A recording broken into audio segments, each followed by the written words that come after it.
Good morning to all of you. Good morning, sir. Good morning.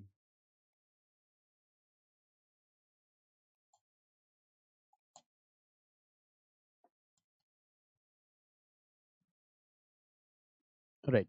So in last class we have discussed about civil disobedience movement. Okay. Now we have a basic idea about civil disobedience movement.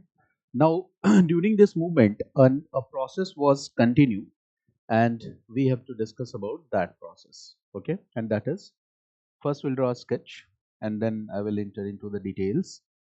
So civil disobedience movement, I have already discussed with you. It had two phases. One is 1930-31 and the second is 1932-34. Two phases. There was a temporary break here, temporary suspension. So now today we will discuss that why this temporary suspension was there. Temporary suspension, right? Temporary suspension. We already have discussed about Simon Commission. Simon Commission in the year 1927. It was set up. Clear? And then Simon Commission submitted its recommendations. Simon Commission submitted its recommendations in 1930. Okay. Why Simon Commission was set up? You all know this. To give future recommendations, to decide about the political future of India. So it submitted its report. Now, this report, these recommendations will be discussed. These recommendations will be discussed. Okay. And then after discussion, the recommendations will become act. ये था process कि these recommendations will be discussed. Now it was decided that these recommendations will be discussed in London. कानून भी कहाँ बनता? London में ही बनता, पता है आपको. ठीक है. अगर हमें डोमिनियन स्टेटस मिल गया होता तो ये कानून कहाँ बनता? इंडिया में बनता, राइट? तो डोमिनियन स्टेटस तो मिला नहीं था, तो obviously these recommendations, right, discussions will take place in London. Discussions over these recommendations will take place in London. ये decide हुआ that discussions over these recommendations will take place in London. And in these discussions, all Indian political parties were invited, right? Class-based parties, communal parties, all parties were invited. And British government said that, okay, these discussions will be held on an equal footing. Equal footing means what?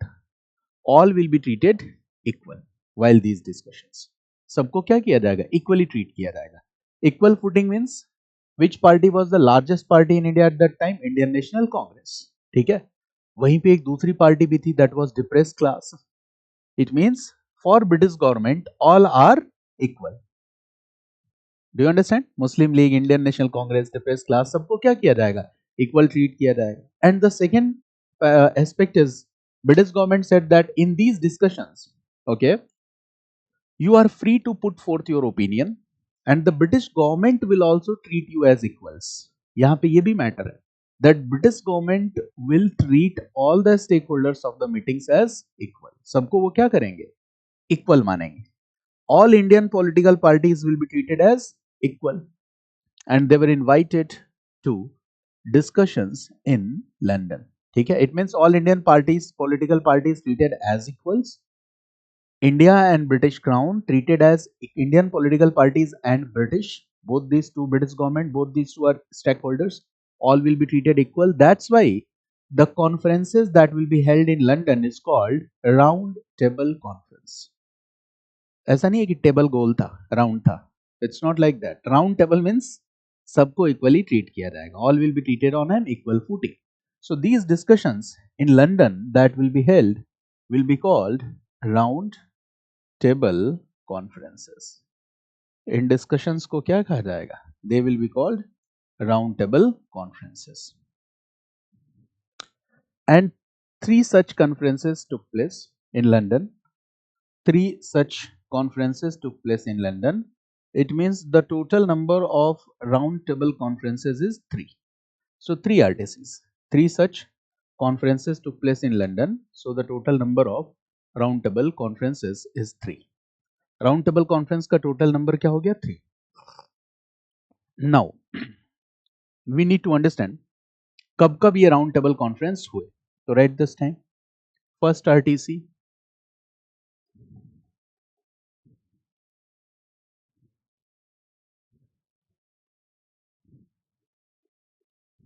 second RTC, and this is third RTC, right? First RTC was in the year, is it going?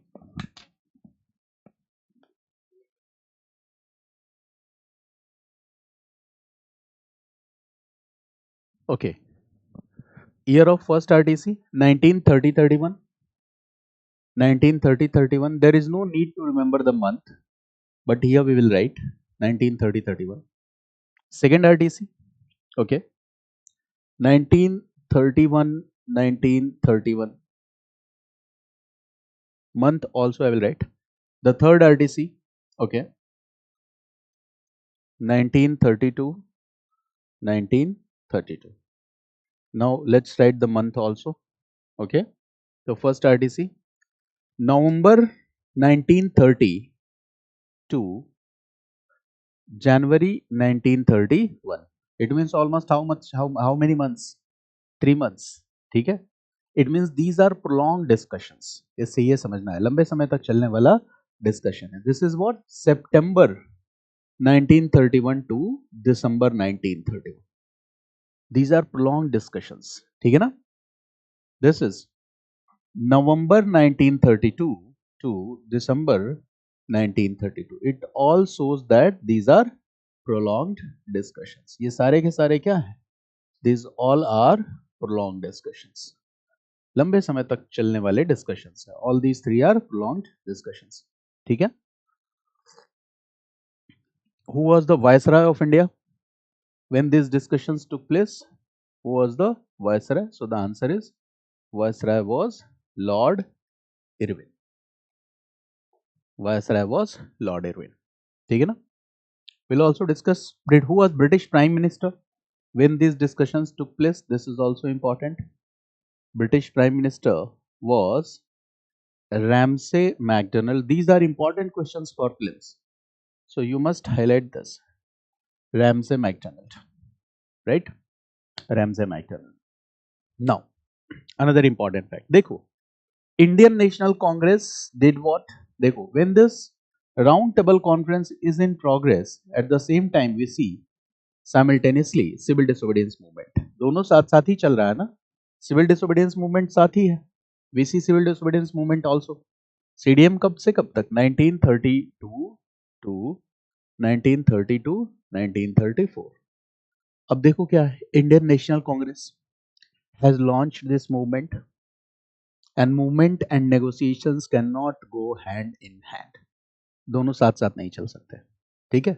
INC ने support किया था ना, that was a Gandhi-Irwin movement, but it was supported by Indian National Congress. तो दोनों साथ साथ तो नहीं चल सकता ना, मूवमेंट और नेगोशिएशन दोनों साथ साथ नहीं चल सकता. तो INC did what? INC did not participate in first RTC. Read this. But INC participated in second RTC.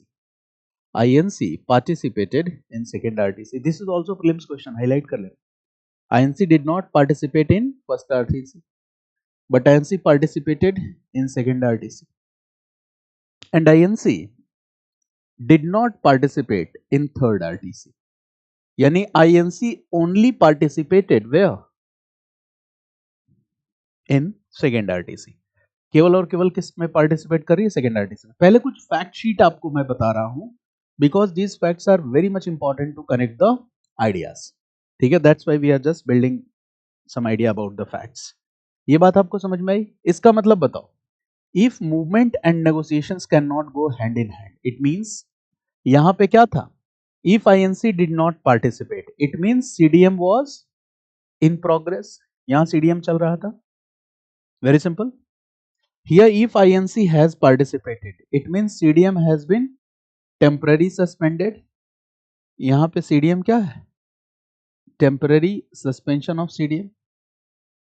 If again INC did not participate, it means here again CDM is continued. दोबारा से CDM क्या है? Continued. So do you understand what is the reason for the temporary suspension of CDM? क्या reason था? Temporary suspension of CDM.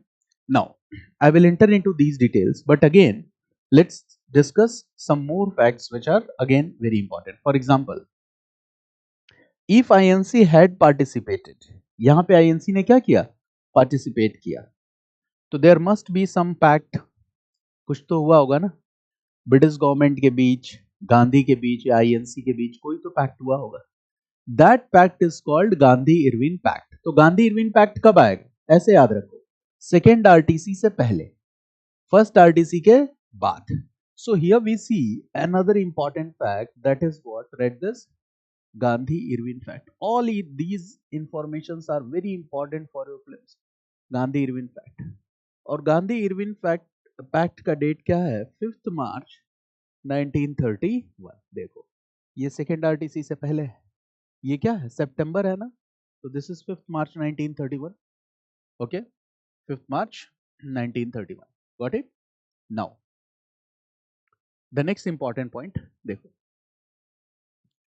एक और important event है यहाँ, and that is right execution of Bhagat Singh.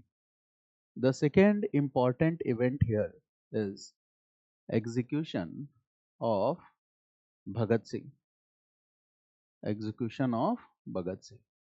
और भगत सिंह के एग्जीक्यूशन का डेट क्या है? That is also very important. You can write here, that is 23rd मार्च 1931. ये भी सेकेंड RTC से पहले है. These are the events that are between first RTC and second RTC. Bhagat Singh execution, this is the second important event. Now the third important event, तीसरा भी important event है, और वो क्या है? Special Congress session that was held in Karachi, that is called Karachi session. ये बहुत special है, बहुत इंपॉर्टेंट है.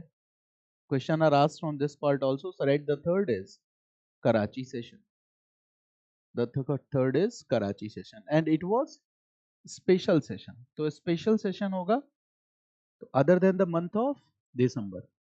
तो ये है कब? मार्च में, राइट? मार्च. What is the date? 29 March. यानी भगत सिंह के एग्जीक्यूशन से कितने दिन बाद है? After 6 days. 29 March 1931. Special session of Karachi, 29 March 1931. Okay, that is Karachi session, right? Chart में फैक्ट लिखा, कुछ और फैक्ट्स लिखेंगे, then we will enter into the topics. अब आ जाओ, between this period after second RTC, what are the important development? These events, 5th March, date भी याद रखना है. Bhagat Singh execution 23rd March, Karachi special session 29th March. अब आ जाओ between second and third RTC, important event, right? First communal award. यहाँ पे जो अगेन प्रीलिम्स के लिए इंपॉर्टेंट टॉपिक होगा वो क्या हो गया? Communal award. Communal award, the date is, month date नहीं याद रखना है, बस मंथ आप चाहो तो याद रख सकते हो, 1932. अब इसमें कैसे याद रखना है आपको? ये क्या है? देखो, थर्ड RTC से पहले है कि नहीं? थर्ड RTC स्टार्ट्स इन नवंबर, और ये कब है? अगस्त 1932. यानी फर्स्ट सेकेंड RTC के बाद है कॉम्युनल अवार्ड, अगस्त 1932. The date was 16th August. If you want to write, you can write 16th August. Now there is another important fact. ये जितने यहाँ इंफॉर्मेशन है सारे PYQ हैं. When you will practice you will get the questions. The second important event here is Poona pact. Poona pact. And what is the date? That is 24th September 1932. 24th September 1932. तो देखो, this is September ना, prayer to नवंबर, नवंबर से पहले अगस्त, this is prayer to नवंबर, नवंबर से पहले. अब ये पूरा चार्ट आप देखो, first RTC, second RTC, third RTC, dates, events. Okay, now we'll discuss in detail that what happened. in these roundtable conferences. So first I'm going to start with first roundtable conference, then I'll discuss these issues, then I'll discuss second RTC, then I'll discuss Communal Award Pune Pact, and then third RTC. And finally, the outcome of all these discussions will be what? Government of India Act 1935. इन सारे discussions का outcome क्या होगा? Lastly, you can write here that outcome of all these discussions, outcome of all these discussions, outcome of all these discussions, it means 3 RTCs, outcome of all these discussions. ये किस रूप में है? This is in the form of Government of India Act 1935, outcome of all these discussions. और दूसरी important बात क्या है कि our constitution 2/3 part of our constitution has been taken from, पता है आपको, गवर्नमेंट ऑफ इंडिया एक्ट 1935. इसी साइमन को हमने कहा था साइमन गो बैक, और कॉन्स्टिट्यूशन का कितना हिस्सा लिया इससे? 2/3. ओके, तो you all know that 2/3 of Constitution of India has been taken from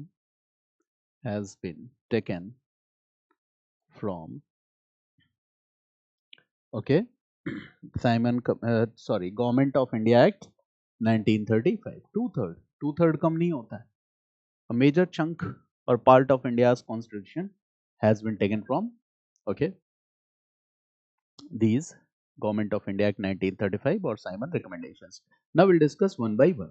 Okay. Now look here. First roundtable conference. That's the topic. Okay.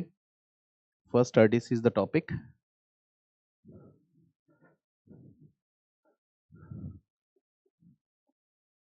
First roundtable conference. और dates को थोड़ा देखो, डेट, मंथ, ये सब मतलब एक सिंपल आइडिया आपको रखना है ईयर का, और क्रोनोलॉजी ऑफ इवेंट्स. ठीक है ना. फैक्ट्स तो हम भूल सकते हैं, बट किसके बाद कौन सा इवेंट आया है ऐसे थोड़ा सा सोच लेना एक बार, तो कभी एग्जाम में गलत नहीं होगा, क्योंकि एक पॉपुलर फॉर्मेट है यहाँ से, arrange the following events in chronological order, ऐसा भी एक क्वेश्चन आता है. ओके, तो 1930 to 1931 November, and this is what? January. First RTC, and it will be held in London. अब देखो इंडिया में क्या circumstances हैं इस समय. तो we all know that okay, from 12th March से 6 अप्रैल तक क्या था? 1930 salt satyagrah, and this salt satyagrah was what? Beginning of CDM. We all have discussed it that the salt satyagraha was beginning of CDM. Beginning of CDM. अच्छा, इस CDM के साथ क्या होगा? The British police authorities will do what? They will arrest, okay, important leaders of the movement. यही कर सकते हैं, और क्या कर सकते हैं? ठीक है ना. मीटिंग्स को बैन कर देंगे. पूरी इंडियन नेशनल कांग्रेस को बैन करना. देखो कहीं कहीं पे, जैसे विपिन ने पिछली बार सवाल भी पूछा था, पूरे ऑर्गेनाइजेशन को बैन करना, ये खिलाफ चला जाता है ब्रिटिश गवर्नमेंट के. मेरी बात समझ गए ना. आप मीटिंग्स बंद कर सकते हो, एक्टिविटीज बंद कर सकते हो, एक ब्लैंकेट बैन लगा सकते हो, 2 months, 3 months, 4 months, 6 months. ठीक है ना. But political party, it was a national political party, इसको बैन करना मतलब नहीं पॉसिबल था ब्रिटिश गवर्नमेंट के लिए भी. ठीक है, because there was international factors working at the time. तो ये वाला टाइम है जब सीडीएम हैज स्टार्टेड. इसके बाद तो सीडीएम का एक्सपेंशन शुरू हो गया ऑल ओवर इंडिया. ठीक है. CDM was also getting popularity. CDM की पॉपुलैरिटी बढ़ती भी जा रही थी. ठीक है. And this CDM has got official support of INC, official support of Indian national Congress. ठीक है. और सीडीएम शुरू ही क्यों हुआ ये बताओ. सीडीएम के शुरू होने के पीछे रीजन क्या था? डोमिनियन स्टेटस की मांग को नहीं माना जाना. डोमिनियन स्टेटस किस में आया था? नेहरू रिपोर्ट में. नेहरू रिपोर्ट क्यों आया था? साइमन कमीशन का अपोज करते हुए. और ये डिस्कशन किस चीज पे हो रहा है? साइमन कमीशन के रिकमेंडेशन पे हो रहा है. तो कोई लॉजिक बनता है जाने का इंडियन नेशनल कांग्रेस का? नहीं. ठीक है. आपने अल्टीमेटम दिया कि डोमिनियन नेहरू रिपोर्ट को नहीं एक्सेप्ट किया तो हम मूवमेंट करेंगे. आप वही तो कर रहे हो. So there is no any logic to join round table conference. And in first RTC, Indian National Congress will decide that we will not join round table conference. कहा हम क्यों ज्वाइन करेंगे, पूरे झगड़े की जड़ में ही है साइमन कमीशन, है ना, और साइमन कमीशन की रिपोर्ट पे डिस्कस हो रहा है, तो we will not go to join Indian national Congress round table conference. तो here INC clearly said that Indian national Congress will not join first RTC, first round table conference को join नहीं करेगी। And Indian national Congress was the largest political party at that time. Indian national Congress was also synonymous to Indian national movement, ठीक है ना। अब एक बात बताओ कि लंदन में डिस्कशंस में अगर इंडिया की सारी पॉलिटिकल पार्टीज पहुंच जाए और इंडियन नेशनल कांग्रेस ना पहुंचे, तो क्या उसका discussion outcome of the discussions will be validated? No. मेरी बात समझ गया ना, बहुत बड़ी बात है कि घर के पूरे फैमिली मेंबर्स मिलके कोई डिसीजन ले रहे हो जिसमें आपके फादर प्रेजेंट नहीं है, तो क्या वो डिसीजन वैलिडेट होगा? नहीं होगा। बहुत सीधी सी बात है। तो आईएनसी को भी लग रहा था कि will not join, what will happen, decisions will not be validated. और ब्रिटिश गवर्नमेंट भी परेशान कि if the largest political party of India will not join, okay, the outcome और the decisions will always be question. सवाल हमेशा उठता रहेगा कि भाई इस पे क्या है। तो और किसने ज्वाइन किया? तो देखो, कांग्रेस को छोड़कर ऑल पॉलिटिकल पार्टीज ज्वाइंड। जो भी हमारे यहाँ क्लास बेस्ड पार्टी थी, कॉमनल पार्टीज थी, all political parties joined here, right. Even the princely states will also join first round table conference, ठीक है, क्योंकि उनको अपने पॉलिटिकल फ्यूचर की चिंता है। कांग्रेस को किस बात की चिंता थी? Freedom of India. Other political parties they want to get some political relaxations. इसलिए जब कॉलोनियल हिस्टोरियंस हिस्ट्री लिखते हैं तो ये बात कहते हैं कि Indian national movement is basically a conflict of interest between different stakeholders for power, ठीक है। हालांकि ये बात सही नहीं है, but still they will get the opportunity to write. So here you can write that all other caste based parties, caste based, class based, class based parties, communal parties, communal parties all will join, ठीक है। Caste based parties, ठीक है, communal parties all will join. Communal parties हम किसको कह रहे हैं? For example Muslim league, ठीक है, हिंदू महासभा, इन सबको हम क्या कहेंगे? कॉमनल पार्टीज की कैटेगरी में रखेंगे, right. Class based part, caste based में हम किसको रख सकते हैं? For example depressed class party, ये कहाँ आ सकती है? Class based party, got it. Caste based party, यहाँ पे हम रख सकते हैं किसको? जस्टिस पार्टी को। तो ऐसी बहुत सारी parties, justice party, this is also a caste based party, ठीक है। क्लास बेस्ड मतलब क्या हो सकता है?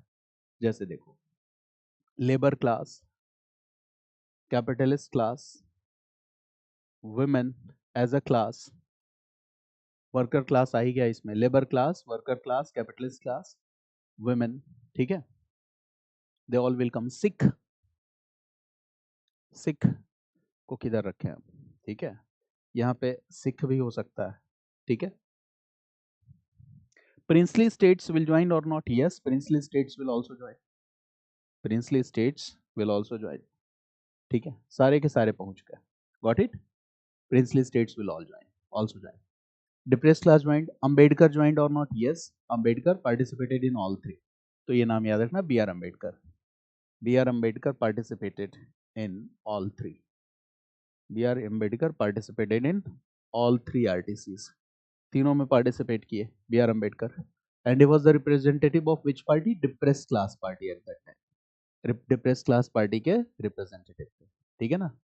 पारसीज भी एक कह सकते हो कि एक ग्रुप बेस्ड पार्टी है, Parsis, they will also join. अच्छा, ये जो अलग अलग ग्रुप्स जा रहे हैं, लैंडलॉर्ड्स जाएंगे यहाँ क्लास बेस्ड पार्टी में, you can also right landlords, जो जमींदार थे, ठीक है, दे विल आल्सो ज्वाइन, ठीक है। Now why they all are joining? What could be the logic? They want to gain more political relaxations for them. जैसे princely states को डर लग रहा है कि कहीं फेडरेशन में उनका अधिकार न चला जाए, तो they will say that we want a confederation, loose confederation where our rights are protected. So basically, princely rights are also fighting to protect their political interest. Depressed class B.R. Ambedkar joins, and Ambedkar demands what? Separate electorate system for Dalits also. Sikh will demand what? Separate electorate system for Sikh also. यानी देखो, communalism जो मुस्लिम league ने start किया, ठीक है, वो basically क्या था कि पॉलिटिकल रिलैक्सेशन मुस्लिम्स को मिलनी चाहिए, उनको प्रिविलेज मिलना चाहिए। मेरी बात समझ गया ना? बट यहाँ पे क्या होगा कि अब हम ये देख रहे हैं कि they all want their political privileges to be secured, because इसी के बेसिस पे अगला एक्ट आना था, उस एक्ट के बेसिस पे इलेक्शंस होने थे, और इलेक्शंस में अगर सीट्स रिजर्व है आपको, है ना, ज्यादा प्रिविलेज मिलेगा तो उसका सीधा सीधा इंपैक्ट होगा, and that's why these people are present. Got it? ये बात आप समझ गए? That is the very important point. Plus what is the objective of British government, what would be the outlook of British government, क्या हो सकता है? Indian British government का आउटलुक क्या है? इंडियन नेशनल मूवमेंट को वीक करना। इंडियन नेशनल मूवमेंट को वीक करने के लिए किसको वीक करना पड़ेगा? Indian national Congress. अच्छा, अगर इंडियन नेशनल कांग्रेस को वीक करना है तो क्या कर सकते हो आप? ये जो कास्ट बेस्ड पार्टी हैं, क्लास बेस्ड पार्टीज हैं और कम्युनल पार्टीज हैं, इनको अपीज करना शुरू करो, प्रिंसली स्टेट्स को अपीज करना शुरू करो, और जब हम इनको अपीज करना शुरू करेंगे तो our unity will be broken, we will be weaker, we will be divided, Indian National Movement will be weaker, it will be divided, Indian Nation Congress will be weaker and divided. In this situation, the political control over India can be maintained for a longer period of time. जब हम week रहेंगे, divided रहेंगे, तो हमारे ऊपर political control ज्यादा लंबे समय तक बनाए रखा जा सकता है, ज्यादा इफेक्टिवली बनाए रखा जा सकता है। तो ये आइडिया आपको लेना है। मेरी बात समझ गया ना? तो what is the outcome of this first RTC? क्या सीखा आपने फर्स्ट राउंड टेबल कॉन्फ्रेंस से? That different caste, right, this point, that caste based parties and communal parties joined first artists, joined all three RTCs, तीनों RTCs को join किया, they joined all the three RTCs, even princely states also joined these RTCs, these all three RTCs in large numbers. Princely states also joined these RTCs, these three RTCs in large numbers, in large number, right? They all wanted to secure more and more political relaxations for themselves or for their particular class, caste, or religion, right? They all wanted to secure more and more political relaxations. They all wanted to secure more and more political relaxations for their particular class, caste, or religion. More political relaxations. They all wanted to secure more political relaxations. वो ज्यादा से ज्यादा political relaxations को secure करना चाहते थे. Got it? Okay. Right. Next point. INC did not participate in first RTC. INC did not participate in first RTC. Right. Next point. That the British outlook was to appease. The British outlook was to appease class interest, caste interests, and communal interests. The British outlook was to appease class interest, caste interest, and communal interests. The British outlook was to appease class interest, okay, communal interest, caste interest. इन सबको क्या करना था? appease. The basic reason behind this was, the basic reason behind this, अच्छा princely states को भी appease करना था, वहीं लिख लेना comma princely states. The basic reason behind this was to apply, the basic reason behind this was to apply its divide and rule policy. The basic reason behind this was to apply its divide and rule policy and to make Indian national movement or Indian National Congress weaker, and to make Indian National Movement or Indian National Congress weaker, to make Indian National Movement and Indian National Congress weaker.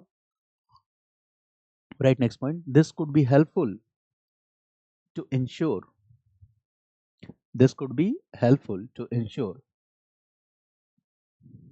the perpetuity or continuity of British rule, continuity and stability of British rule in India for a longer period of time. This could be helpful to ensure the stability and control over India for a longer period of time.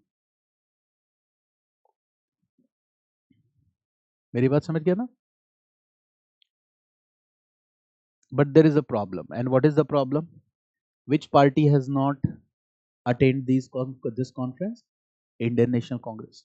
And if INC will not attend this conference, the decisions or outcome will always be questioned. So write this point. But there was a problem. But there was a great problem or challenge for the British government.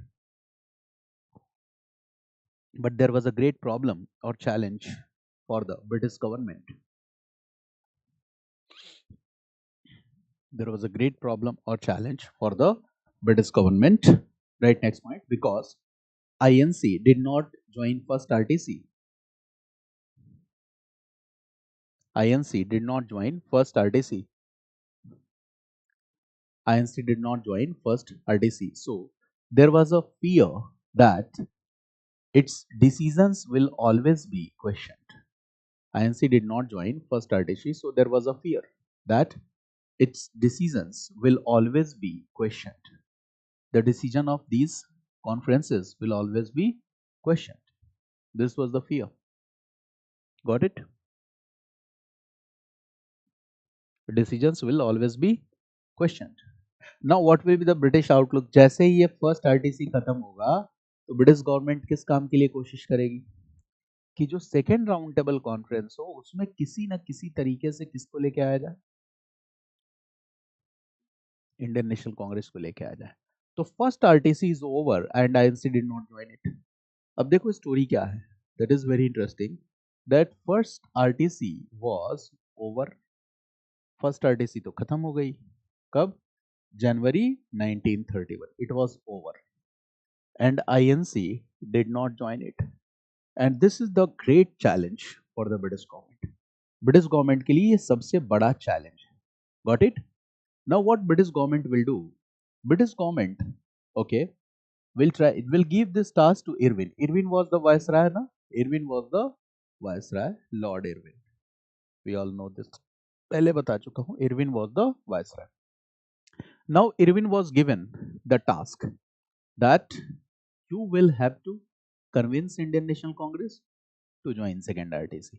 Second RTC में Indian national Congress को लेके आना है. अच्छा देखो British government के लिए ये काम आसान कैसे हो जाता है, ये भी बहुत इंटरेस्टिंग है.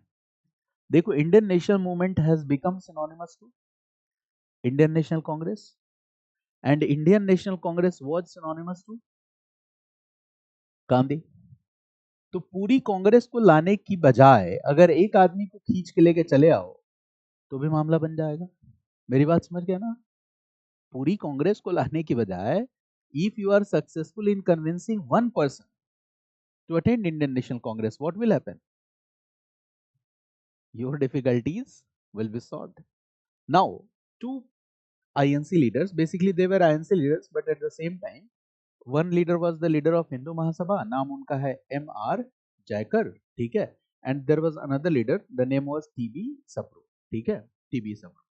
तो कुछ लीडर्स थे जिन्होंने क्या किया था, लिबरल पार्टी के नेता थे TB सप्रू. तो देखो टू नेम्स हैं, एक लिबरल्स, इन्होंने भी पार्टिसिपेट किया था, इनके नेता थे TB सप्रू, ठीक है. और हिंदू महासभा के एक लीडर थे MR Jayakar. MR Jayakar. Okay, they did what? They negotiated for this purpose. Okay, they tried to convince Gandhi to come to attend second RTC. क्यों convince उन्होंने किया? Because they already have attended first RTC. First RTC में ये गए थे MR Jayakar और TB Sapru.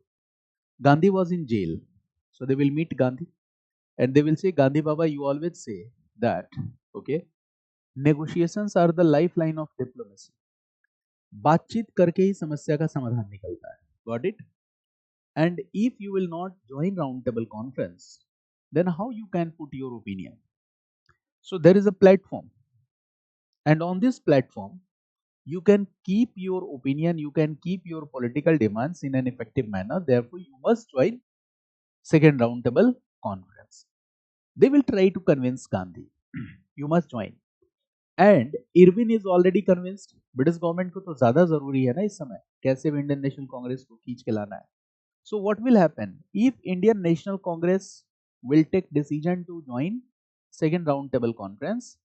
What will be the fate or destiny of movement? Movement and negotiations cannot go hand in hand. तो इन दोनों ने बातचीत कराई, किसके किसके बीच में? गांधी के बीच में और इरविन के बीच में. किस लिए बातचीत कराई? ताकि कांग्रेस सेकेंड आरटीसी में पार्टिसिपेट कर सके. तो दोनों के बीच में बातचीत हुई. तो these leaders negotiated for this purpose. इन्होंने नेगोशिएशंस किया, and there is Gandhi Irwin talks.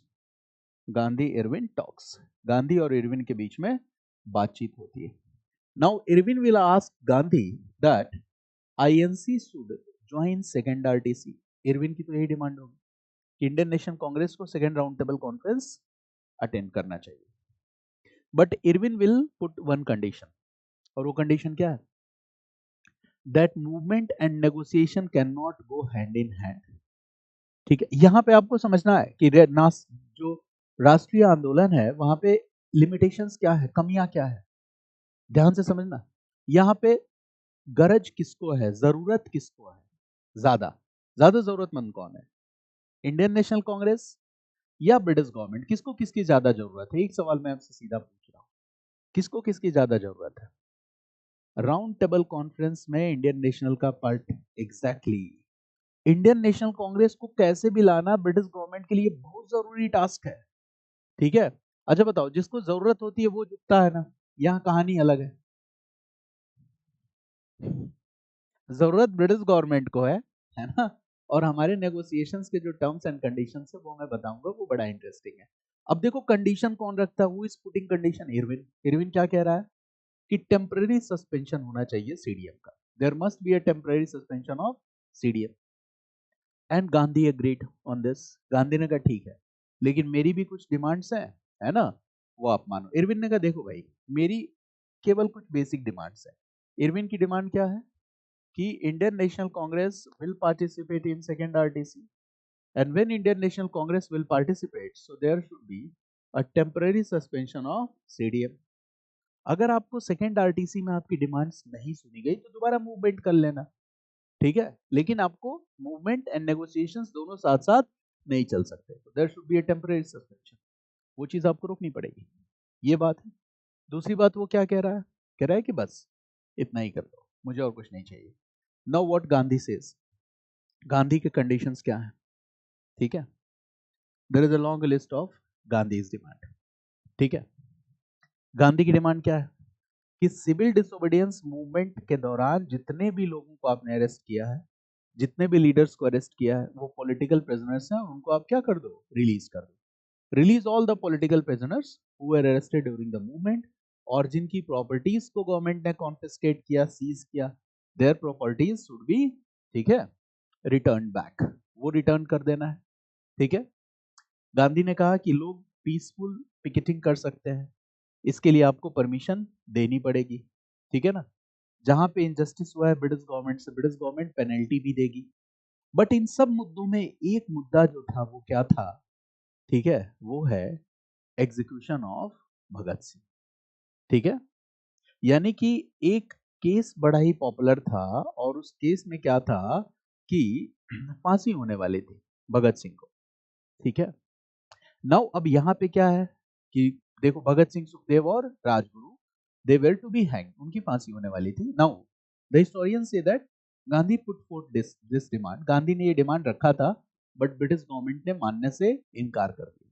But जो गांधी की डिमांड है, वो डिमांड की लाइन यही है कि release all those political prisoners on whom there are no charges of violence.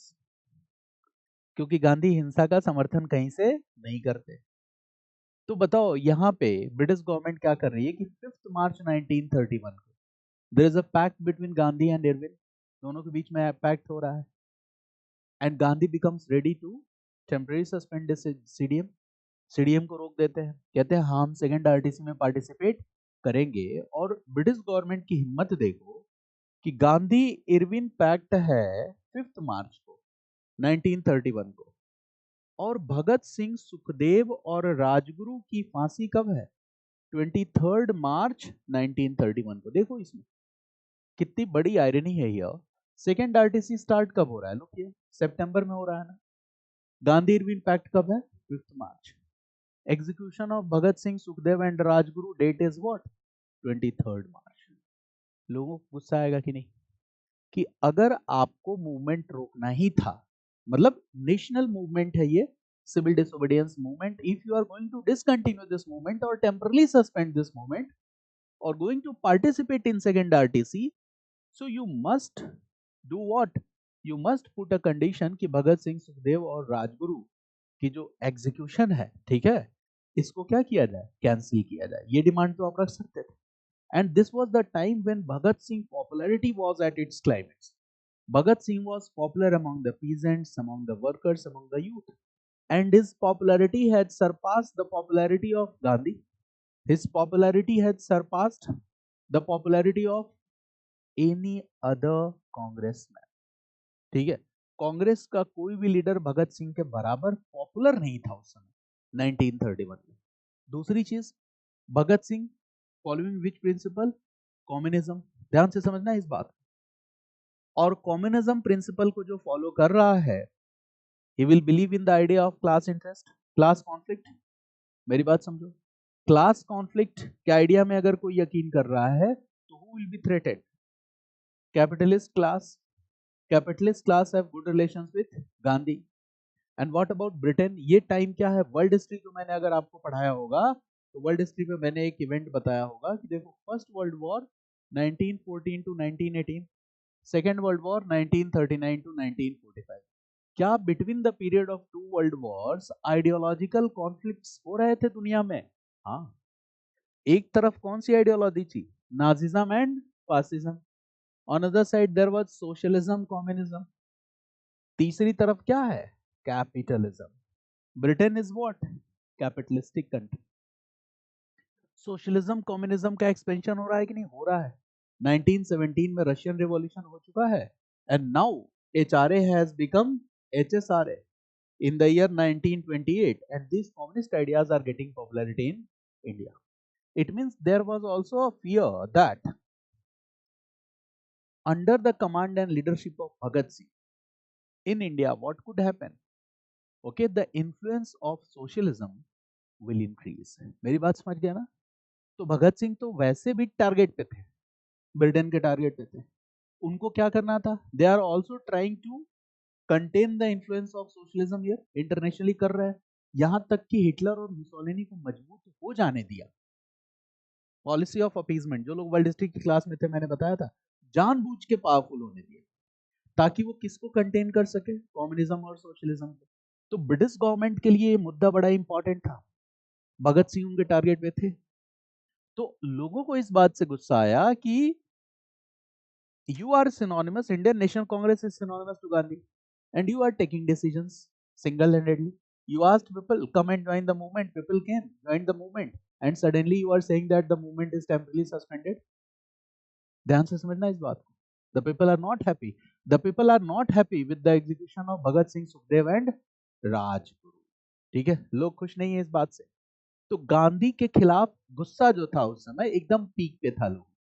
People were not happy. Even many congressmen, Congress leaders were not happy with this decision of Gandhi. Gandhi के decision से खुश नहीं। दूसरा क्या होता है? Look at this chart. ठीक है, Karachi Congress session, this is a special Congress session, and who becomes the president here? Sardar Vallabh Bhai Patel. Sardar Vallabh Bhai Patel.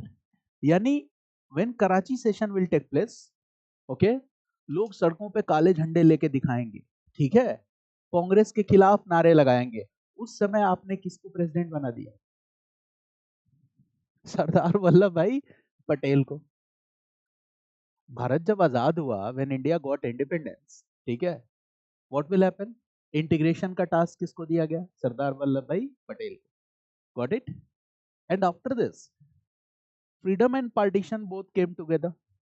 मेरी बात समझिए, फ्रीडम और पार्टीशन दोनों साथ साथ आया ना, ठीक है। उसके बाद देश में लार्ज स्केल वायलेंसेस हुए, तमाम तरह की चीजें हुई, और उस समय इन सब की जिम्मेदारी कौन देख रहा था? सरदार वल्लभ भाई पटेल, ठीक है। बहुत बड़ी बात है ना? तो यहाँ पे भी who was the Congress president? Sardar Vallabhbhai Patel, and he was not happy with the Gandhi's decision, but still he was with the organization, ठीक है। तो ये ऐसी चीजें चल रही हैं पूरी की पूरी इंटरनेशनल कांग्रेस मूवमेंट में। अब आप समझ पाए इन फैक्ट्स का क्या इंपॉर्टेंस है, what is the importance of these facts. I hope you have understood. तो गांधी इरविन पैक्ट में you can right a few facts, कुछ एक फैक्ट्स लिख सकते हो, बहुत ज्यादा तो यहाँ नहीं है, because only 4 elements you need to know. Gandhi-Irwin Pact, 5th March 1931। केवल इंपॉर्टेंट पॉइंट्स क्या है? तो ये कब है?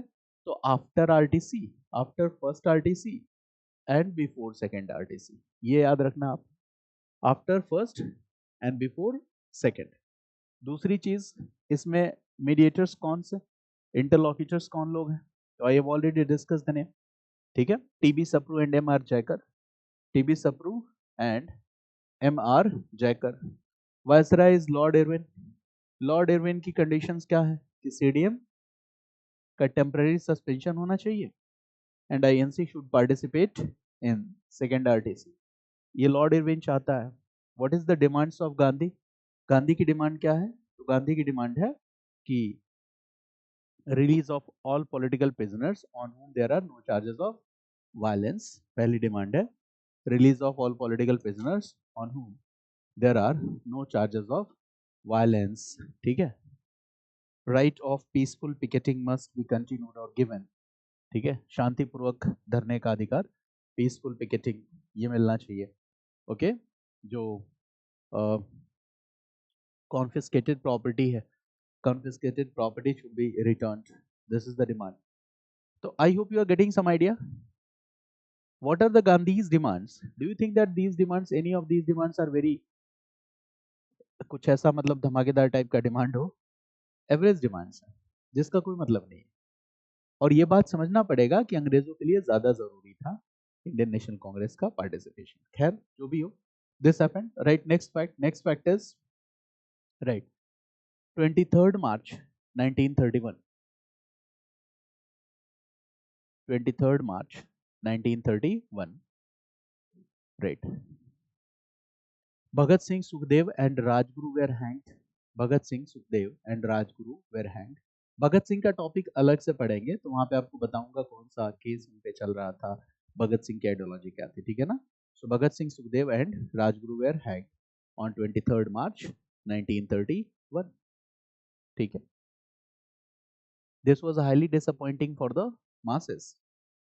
This was highly disappointing for the masses. This was highly disappointing for the masses. Okay. Now, Gandhi और इरविन के बीच में जो पैक्ट हुआ है, this must be ratified in the Congress session. Congress इस पे मोहर लगाएगी ना, because Congress is the party, okay. So Karachi session will be held, ठीक है।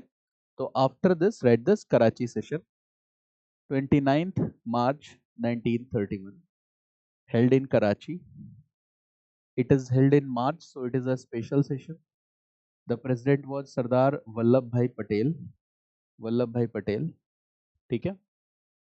और यहाँ पे क्या क्या हुआ 29th March 1931, ठीक है। Point 1, ratification of Gandhi Irwin pact, ratification of Gandhi Irwin pact जो 5th March 1931 को हुआ है, इट वाज रेटिफाइड। मतलब ऑफिशियली कांग्रेस ने क्या किया, उस डिसीजन को अप्रूव कर दिया।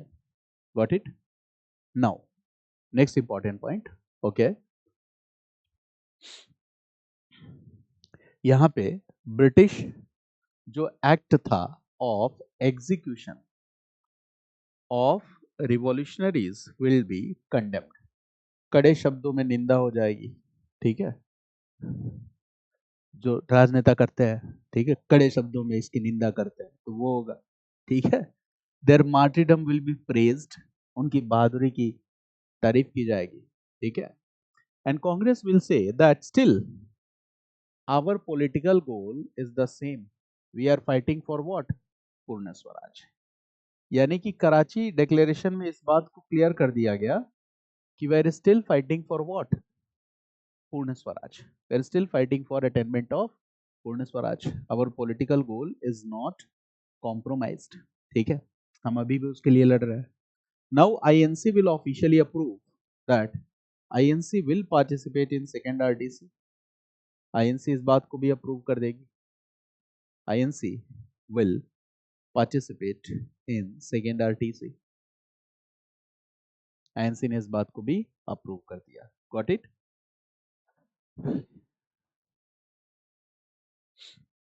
So these all things are plus CDM temporary suspension, this decision was also approved here, CDM temporary suspension, this decision was also approved here.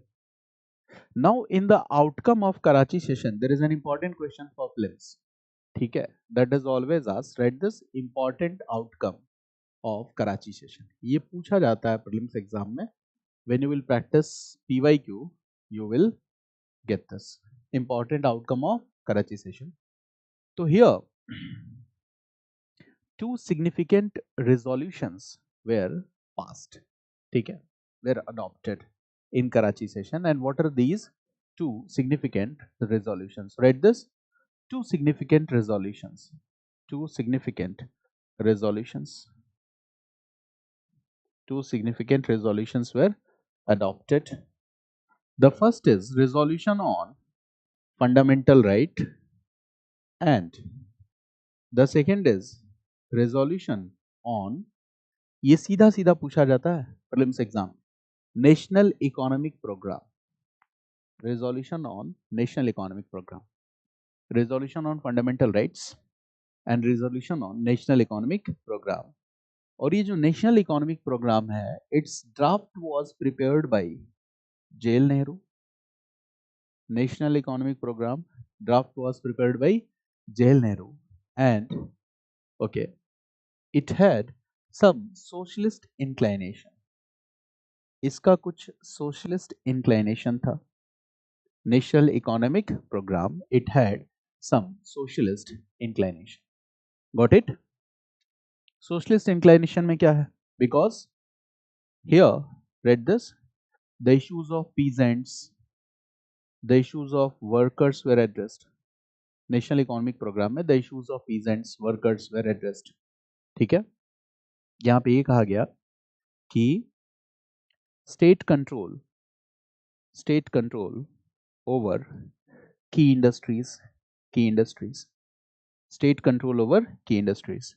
आगे चलकर जो 5 ईयर प्लान हमारा बना, ठीक है, उसका बेस मॉडल यही था, नेशनल इकोनॉमिक प्रोग्राम NEP, ठीक है ना, because 5 year plan plus after freedom, okay, हमने इकोनॉमी को किस तरह से तैयार किया पता ही आपको, ठीक है, कि public run enterprises were there, ठीक है ना, तो तमाम तरह की चीजें थी। तो this national economic program okay is one of the most important program of Indian Nation Congress, okay, resolution on fundamental right is an important point here, okay, and this will be the, read this, these two resolutions will be,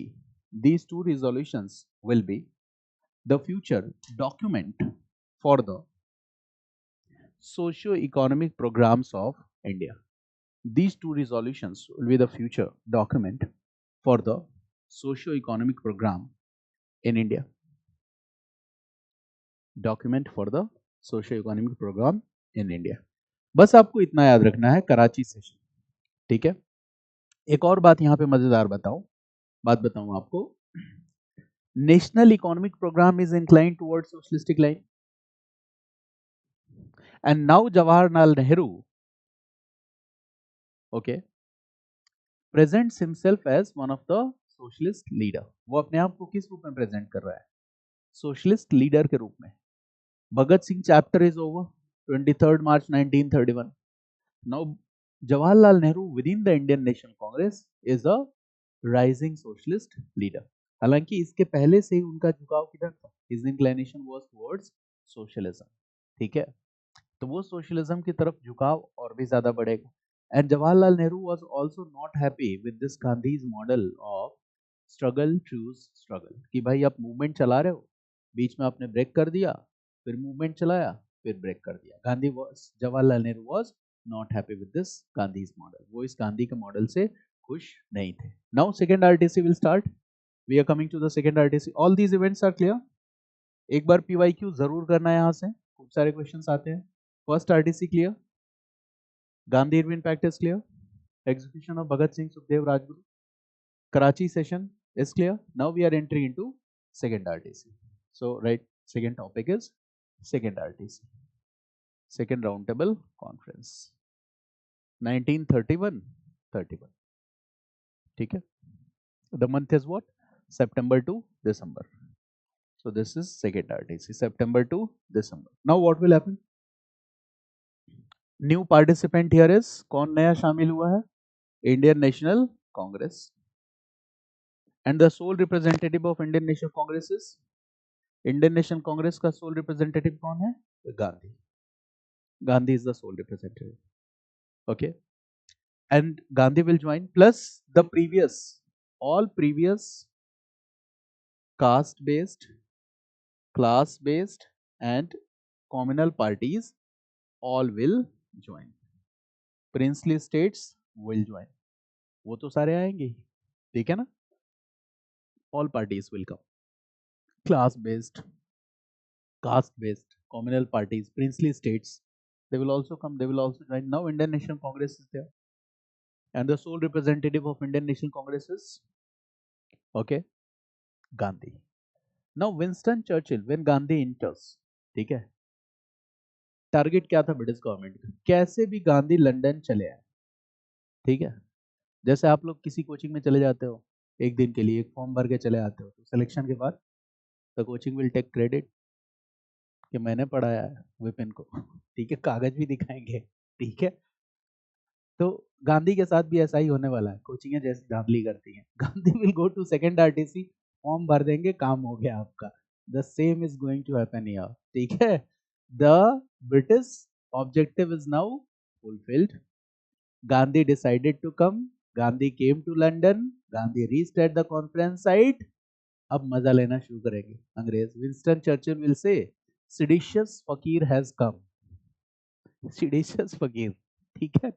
about Gandhi, Gandhi को कोई मतलब वैसा था ही नहीं कि गांधी आए तो सब लोग रेस्पेक्ट करे कि क्या कुछ। गांधी आए और फिर इनका तो लास्ट बेंच क्लियर होता था, जाके चुपचाप बैठ गया, क्योंकि लास्ट बेंच से आप ऑब्जर्व कर सकते हो सबको। Gandhi sit on the last bench, and now he started observing the political scene. Now what Gandhi saw, that his own people, it means the Indian political parties, communal parties, class-based parties, all are shouting, all are making their demands, and all these demands were guided by their individual self-interest. Just a Sikh will say that we also want separate electorate system.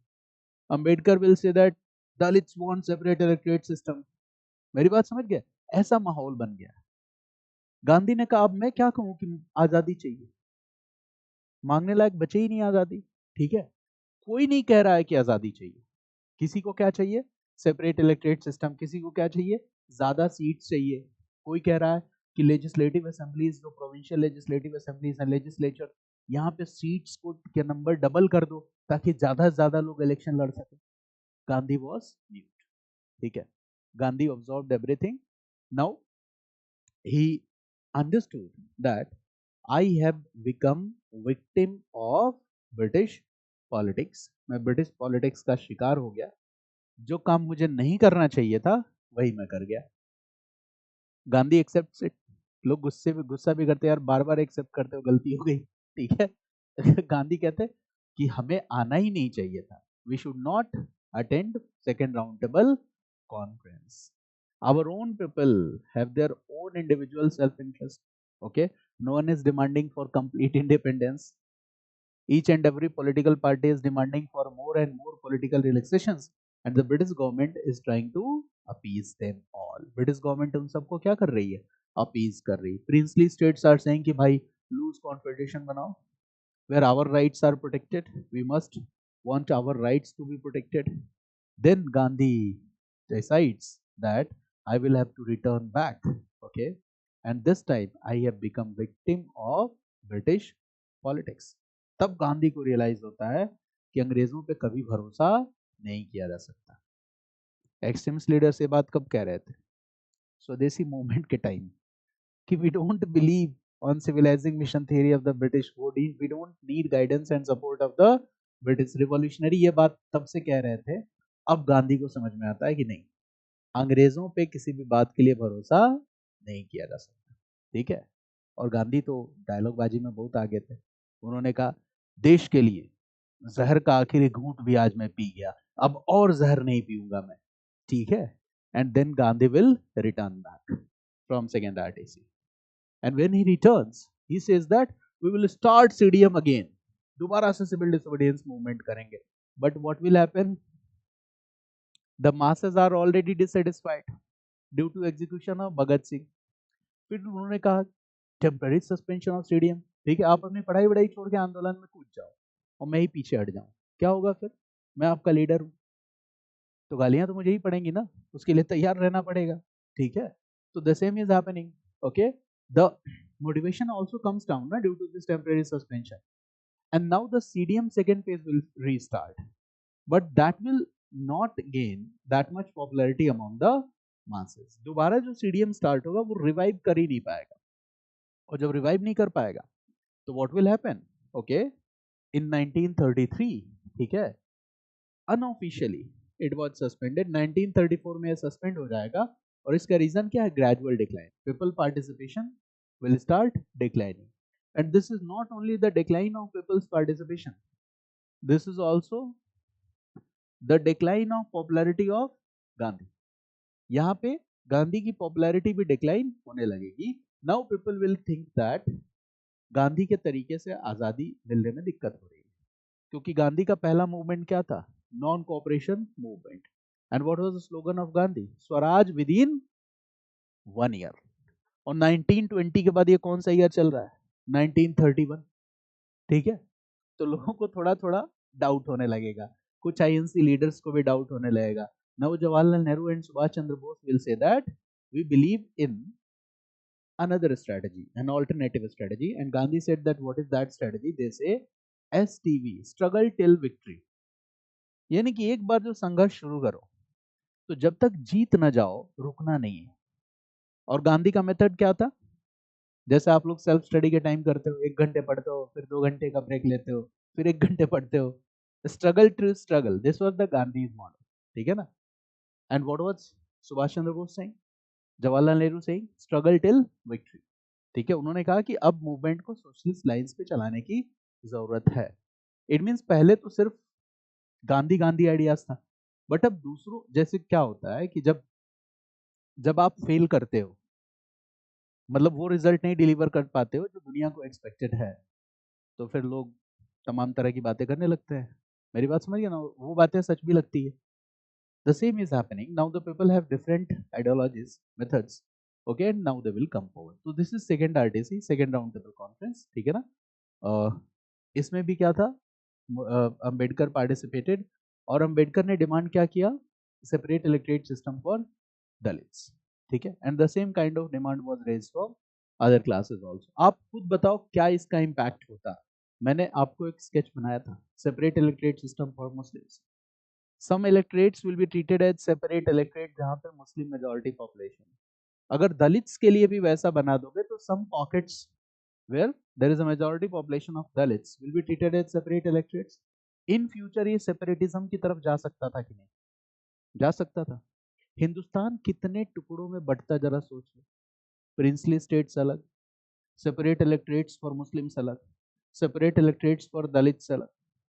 इससे आपको क्या समझ में आ रहा है कि British policy क्या थी? कि when they leave India they will leave a powerful India और they will leave a weak and divided India.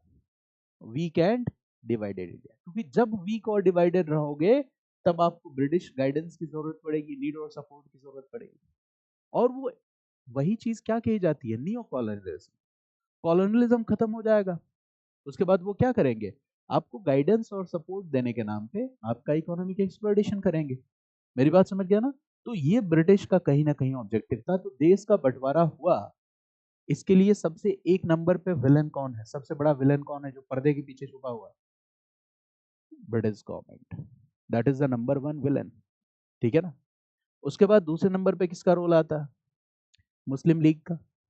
तो एक विलन ने दूसरे विलन को क्या किया, प्रोजेक्ट किया। ठीक है?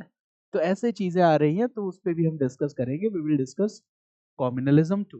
ठीक है? और यहाँ पे हम लड़ाई एक दूसरे पे ब्लेम डाल रहे हैं कि INC was responsible, Hindu Mahasabha was responsible, RSS was responsible. जो रिस्पांसिबल था उसकी तरफ तो देख ही नहीं रहे हो। ठीक है? क्योंकि वोट उसके बिहाफ पे मिलने वाला नहीं है। तो ये बात आपको समझना होगा। Okay, have got this second RTC? Okay, तो यहाँ पे मतलब कुछ ऐसा नहीं है, राइट? एक यहाँ पॉइंट लिख लो, that Gandhi participated right along with Gandhi some other important leaders like Madan Mohan Malviya, Sarojini Naidu, etc. also participated. Capitalist class तो पार्टिसिपेट करेंगे ही करेंगे, गांधी के साथ साथ आएंगे, right? Capitalist class participated,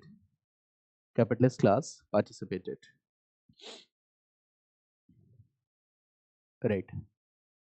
B R Ambedkar participated in all three. Question B R Ambedkar से आता है, B R Ambedkar participated in all three, B R Ambedkar participated in all three, B R Ambedkar participated in all three, got it? participated in all three, right? Next point, the outcome of Gandhi's participation in second RTC was not that much important. Gandhi's participation did not bring any fruitful result. Gandhi के participation का कोई fruitful result नहीं आया, did not bring any fruitful result. ठीक है? On one side, right, on one side Gandhi said that,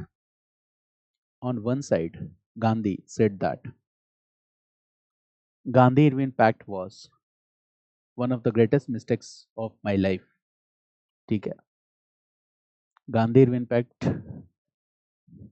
आप बोलो उससे पहले ही गांधी बोल देते थे कि this was one of my greatest mistake of my life. ये भी तरीका अच्छा होता है। ठीक है? घर में कोई गलती करो सबसे पहले हाथ खड़े कर दो। ठीक है ना? गांधी-Irwin Pact was one of the greatest mistakes of my life. ठीक है? Now Gandhi says that okay, CDM will be resumed again. CDM will be resumed again. CDM restart होगा। CDM क्या होगा? Restart होगा। CDM will be resumed again.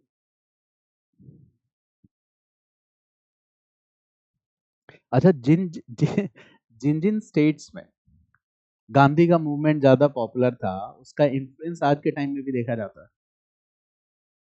जो जो areas में गांधी का इन्फ्लुएंस था, if you will visit rural areas, you will find the old people dressed up like Gandhi. ठीक है? क्योंकि गांधी ने क्या किया था, वही हाव भाव स्टाइल को कॉपी किया था। अभी भी लोग दिख जाएंगे गांधी जैसे। ठीक है? बिहार में देखो, बिहार में चंपारण से शुरू हुआ था। ठीक है? मैं जब भी गांव जाता हूँ, एक दो गांधी मुझे घूमते हुए नजर आ जाते हैं। ठीक है? People wearing khadi clad and all this. ठीक है ना? तो गांधी का इन्फ्लुएंस तो था, चाहे जो भी रहा हो, but Gandhi okay was a very influential politician. Okay, he influenced the masses. दूसरी चीज क्या है? CDM was to be resumed again. ठीक है? Now Gandhi made it clear that in future there will be no pact, no truce with the British government. In future there will be no pact, no truce with the British government. कहा अब future में कोई pact नहीं होगा। In future there will be no pact, no truce with the British government. अब देखो क्या होगा। Third important point, when Gandhi returns, he will restart CDM again, and now this time British government will do what? Will suppress the movement forcefully. पहले तो उनको आपको लेके आना था ना सेकेंड आरटीसी में, इस बार क्या करेंगे, लाठी चार्ज। ठीक है, दूसरा चीज, लोगों की का जो मोटिवेशन है वो भी क्या हो गया है, डाउन हो गया है। ठीक है, तो कई सारे फैक्टर्स हैं कि सीडीएम सेकेंड फेज में पॉपुलर नहीं हो पाता है। तो you can write here that CDM in second phase was not that much popular, और CDM failed to gain popularity in second phase. Reason, CDM failed to gain popularity in second phase. CDM failed to gain popularity in second phase, and what was the reason of that? CDM failed to gain popularity in second phase, and what was the reason of that? क्या reason था? Right, point one. Okay, forceful suppression by British government. This is one reason. Forceful suppression by British government. One reason तो यही है, forceful suppression by British government. दूसरा reason क्या है? What is the second reason? Second reason is right. Okay, the disappointment of masses, disappointment of masses due to temporary suspension. एक ये भी reason है, forceful suppression by the British government. Second is disappointment of masses due to forceful suppression. Okay, Vipin, आसान है। और क्या हो सकता है reason? Disappointment of masses due to execution of Bhagat Singh, Sukhdev and Rajguru. Read this. Disappointment of masses due to execution of Bhagat Singh, Sukhdev and Rajguru. Bhagat Singh, Sukhdev and Rajguru. Now, which ideology is gaining popularity? So you can write socialism. Read this, growing popularity of socialism. Growing popularity of socialism. Now, socialist leaders will become more popular. अब एक नई stream चल रही है कि socialist leaders will become more popular. पहले भगत सिंह थे, भगत सिंह के बाद जो दूसरी पॉपुलैरिटी होगी वो किसकी हो जाएगी, सोशलिस्ट लीडर्स की। ठीक है,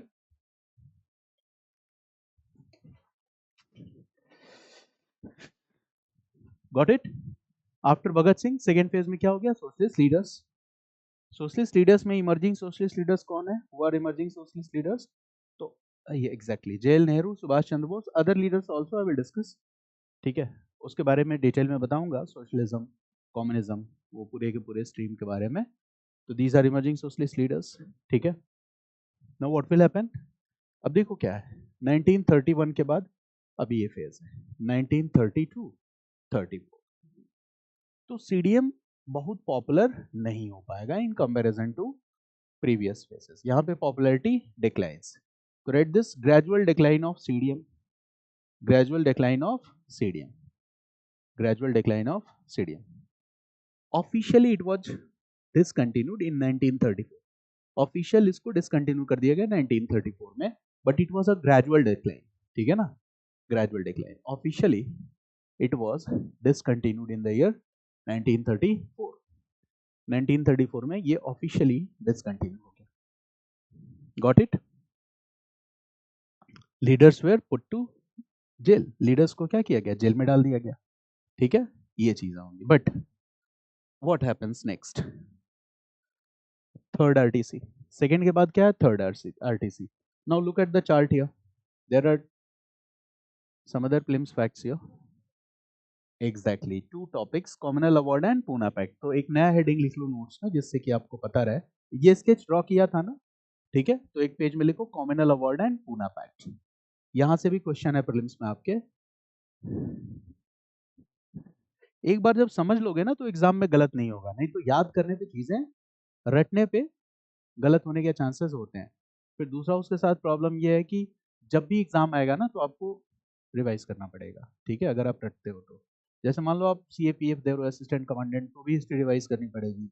UPSC दे रहे हो तो भी रिवाइज करनी पड़ेगी। और अगर आपने, या BPSC दे रहे हो, बिहार के आप लोग हो, बिहार में से कोई स्टूडेंट है तो BPSC का फॉर्म जरूर डाल देना। ठीक है, इस बार सीट्स अच्छी है। ठीक है ना, those who are from Bihar, okay, other states also, तो BPSC आप दे सकते हो। ठीक है, आराम से हो जाएगा, कोई बहुत मुश्किल वाली चीज़ें नहीं है। ठीक है ना, तो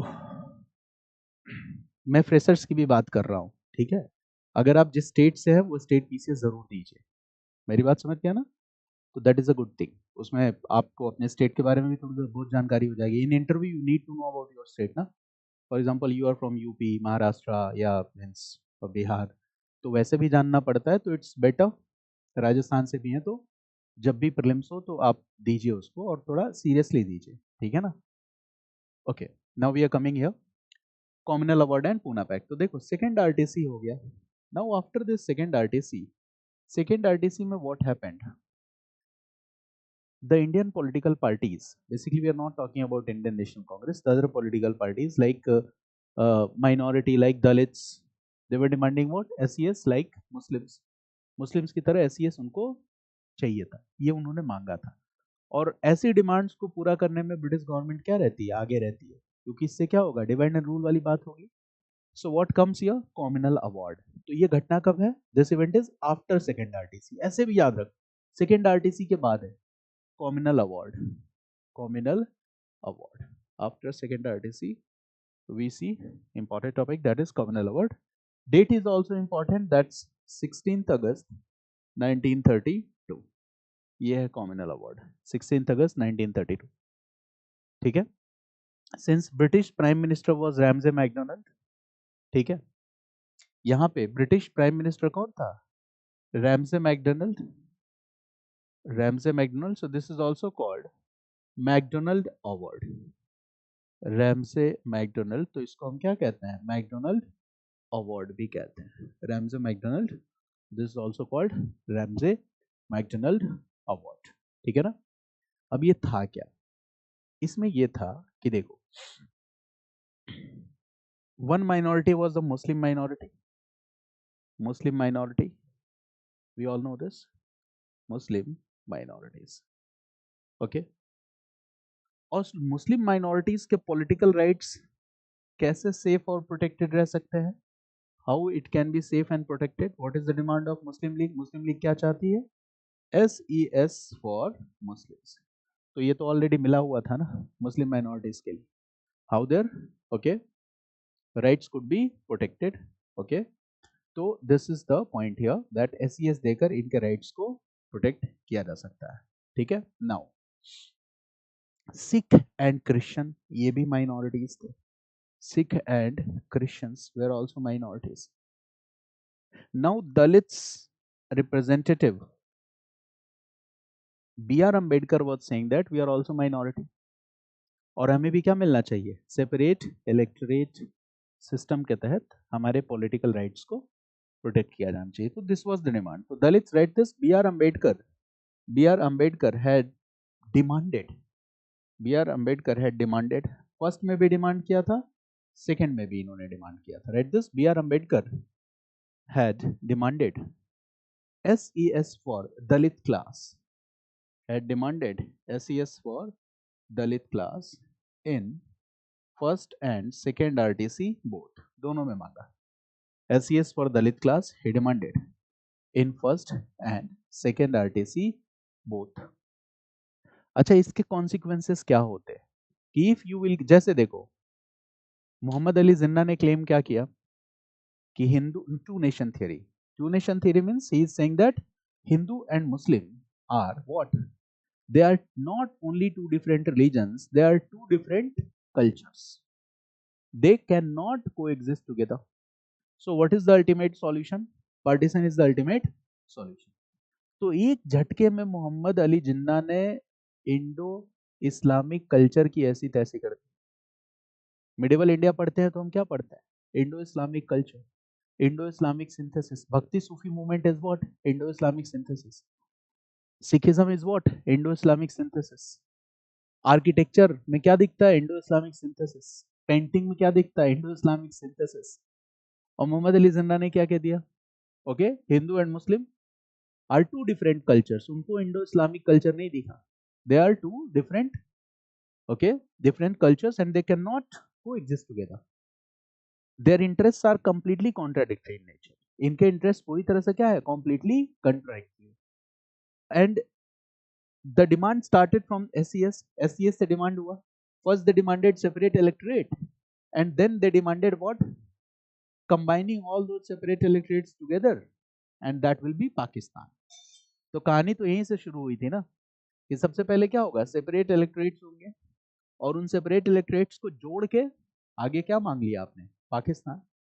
it means this SES demand was very much dangerous. It had the potential to establish, okay, a particular class, particular community or particular religion, okay, that it is separate from, ये क्या है, it is separate from Hindu religion. ये Hindu religion से क्या है, अलग है. इस चीज ने एस्टेब्लिश कर दिया ना इस बात को. आप ध्यान से समझिए इस बात को. ठीक है. अब क्या होता है इसके बाद, second point is what, okay, if the same will happen with the Dalit class. अगर दलित क्लास को भी SES फॉर दलित्स का दर्जा दे दोगे, तो what could be the future consequences. Dalit class was a part of Hindu society. Hindu society में जो हमारे रिलीजियस स्क्रिप्चर्स थे, due to the misinterpretation of those religious scriptures के मिस इंटरप्रिटेशन की वजह से क्या हुआ, you all know, okay, that problems became a part of it, rivals became a part of it, untouchability, और ये सारी चीजें शुरू हो गई. भाई हमें ये पता है ना क्यों हमारे समाज में प्रॉब्लम आई. देखो, एक पर्टिकुलर क्लास जो था, धीरे धीरे उसने अपनी डोमिनेंस बढ़ा ली, ब्राह्मण्स क्लास में. ठीक है. एंड दिस इज लॉजिकल, ये ऐसा नहीं कि इलॉजिकल है, मैं खुद ब्राह्मण हूँ but still I am saying it. ठीक है ना, यहाँ पे बात इमोशनल है होने की नहीं है. उन्होंने अपनी क्या बना ली, डोमिनेंस बना ली. और उनको ये कभी पसंद नहीं आया कि वो जो एस्टैब्लिश्ड स्ट्रक्चर है उसके साथ कॉम्प्रोमाइज हो. ठीक है, मेरी बात समझ गया ना. For example, if you will not follow four varna, if you will not follow the established principles, beliefs, what Brahmins authorities will say, they will से कि कलयुग आ गया. कलयुग का कॉन्सेप्ट क्या है. जैसे आप अपने मम्मी की बात न मानो, अगर आपकी मम्मी गांव देहात की रहने वाली है तो वो कहेगी मेरी बेटी कलयुगी बेटी हो गई है, कलयुग की बेटी हो गई है, मेरा कहना नहीं मान रही है. ठीक है, होता है ना. आपके मम्मी पापा, या फिर तो थोड़े और पुराने जनरेशन में चले जाओ, तो वो आप किससे सुनाते होंगे, कहानियां सुनाते होंगे अपने बाप दादा के जमाने की, कि हमारे जमाने में तो ऐसा होता था, शादी किससे करनी है ये तो हम सोचते ही नहीं थे. ठीक है, अगर मम्मी पापा ने डिसाइड कर लिया, ठीक है, हमें तो पता चलता था कि भाई आज आ जाओ घर पे कुछ काम है, चले गए तो पता चलता है यार शादी होने वाली है, फिर लोग कहते हैं हाँ बैठ जाओ, फिर बैठ गए. घर वालों ने शादी करा दी, तुमको पता ही नहीं है शादी किससे हो रही है, लोटे से शादी हो रही है कि लड़की से शादी हो रही है कि पेड़ से शादी हो रही है, बस कर लेनी है. और उसको लोग कहते हैं वी आर वेरी ओबीडियंट. ठीक है. तो कलयुग क्या है, आज भी लोग कहते हैं ना कलयुग आ गया. क्यों आ गया, क्योंकि आप स्थापित मान्यताओं के खिलाफ जा रहे हैं, दैट इज कलयुग. तो ऐसा होता है जब भी जो भी सोशल मतलब स्ट्रक्चर बनाया गया होता है, तो वो किसने बनाया, किसी ने अपने फायदे के लिए बनाया. ठीक है, हालांकि उसके कुछ साइंटिफिक वो भी हैं, एक्सप्लेनेशंस भी हैं, बट उस पर हम नहीं जा रहे हैं. But the problem is what, problem क्या है, मिस इंटरप्रिटेशन. और ये जो इनइक्वालिटी है, social inequality, this should not be validated at any cost. किसी भी कीमत पे इसको मान्यता नहीं मिलनी चाहिए, all should be treated equal. ये एफर्ट था. But what will this SES capable of doing, SES क्या करेगा, SES हमेशा के लिए दलित समुदाय को, दलित कम्युनिटी को हिंदू कम्युनिटी से आइसोलेट कर सकता था. मेरी बात समझ गया ना. गांधी इस बात को समझ गए थे. And then what will happen after second RTC, British PM Ramsay MacDonald will make an announcement. And what is the announcement, that we are giving SES for the Dalits. दो कितना जल्दी डिमांड मान लिया. 1932 इधर खत्म नहीं हुआ second RTC, and it's saying that we are announcing to give SES for the Dalits. That is what communal award, Ramsay MacDonald Award इसको कहते हैं. देखो नाम भी क्या दिया, award, that we are awarding Dalits with what, separate electorate system. But why this award was given, to promote communalism in India. That is why it is also called communal award. मेरी बात समझ गया ना. So if the question is McDonald Award, Ramsay McDonald Award, communal award, all are the same. So your point is, write this point, that British PM Ramsay MacDonald announced to give, that British PM Ramsay MacDonald announced to give SES for Dalits. ठीक है ना. British PM Ramsay MacDonald announced to give SES for the Dalits. Dalits के लिए क्या दिया, SES for Dalits. British PM Ramsay MacDonald announced to give SES for Dalits. इसी को हम क्या कहते हैं? And what the Ramsay MacDonald award and why it was given we all know, okay, to promote communalism in India and that's why this is also called communal award. इसी को हम क्या कहते हैं? Communal award. ठीक है, McDonald award. अब इसने दूसरी प्रॉब्लम खड़ी कर दी किसके सामने? इंडियन नेशनल कांग्रेस के सामने. Now I am asking a simple question, what Indian national Congress will do? Indian national Congress will accept it और reject it? How many of you are saying accept it? How many of you are saying reject it? देखो, मधुमक्खी के छत्ते में हाथ डालोगे तो शहद भी मिल सकता है और मधुमक्खियां काट भी सकती है. खतरा वही है इंडियन नेशनल कांग्रेस के सामने. याद करो, SES for the Muslims. Indian national Congress ने लंबे समय तक क्या कहा? We rejected. मुस्लिम्स नाराज हो गए. कुछ टाइम के लिए कहा कि वी टेम्परेरली एक्सेप्टेड. पूरा इतिहास नाराज हो गया उनसे कि that was the greatest mistake of Indian national Congress. Now this time Indian national Congress is a political party. If it will say yes, तो यस कहते ही किस चीज पे खतरा हो जाएगा? This will make our Indian national movement weaker. इससे डिवीजन प्रोमोट होगा.